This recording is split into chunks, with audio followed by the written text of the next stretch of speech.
you and the rest of the world lies an interface that makes up 15% of your body weight, the largest organ of your body, your skin. So now what is it that actually makes up this miraculous organ?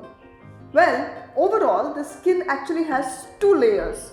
One is the epidermis, which is the outer layer. So epi as in outer, dermis meaning the skin, and the inner layer or the dermis. So the inner layer or the dermis is where actually the collagen, like you would have commonly heard the word collagen, elastin, hyaluronic acid, all these molecules are present. So they are the larger molecules and they are what give the skin its function of stretchability, durability, strength, right? Whereas the epidermis is what is more important for us to understand at present, because that is where all the products, whatever we apply, that is where it is going to eventually penetrate. So what is the epidermis actually made of and how does it look? So consider this as the first layer of the epidermis. So the epidermis actually has 4 layers, and in some parts of the body there are 5 layers. So that is why we have different products for different parts of our body, right? So consider this as the first layer of the epidermis. Now what is beautiful about this first layer is that this is where the skin stem cells are present.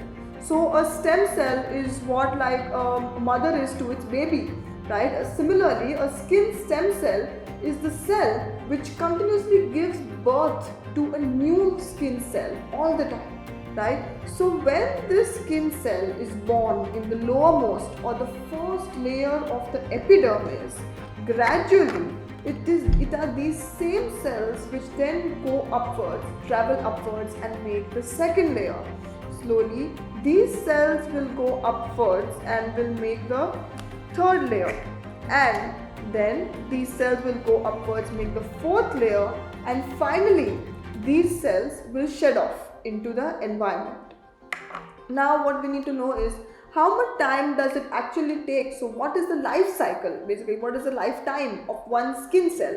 So one cell, from the time it is born to the time it sheds off into the environment, it has a lifespan of 4 to 6 weeks, right? So that is why we usually don't prescribe using an exfoliant very repeatedly, because it actually takes around 4 to 6 weeks for one cell to travel from the lowermost to the topmost layer. So once we are removing, or once this dead cell layer is coming off, that is what we call as exfoliation, and that is what all the exfoliants, or rather what we call as the AHAs and the BHAs, that is this dead skin layer is where these acids are actually targeted, where the scrubs, where the chemical peeling agents, this is where this dead skin layer is where they are all targeted.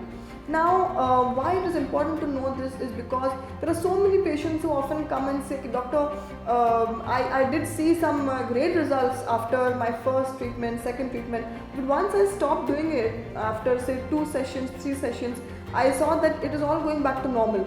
Now of course it will go back to normal, because we all know and we are very well aware of this dead skin cell layer, but what we forget is that these dead cells are coming from the cells which are being born at the bottom, right? So if these cells are being shedding off, at the same time there are new cells that are going to come from the bottom and eventually reach the top. So that is a law of nature that we cannot change, and rather we should not change.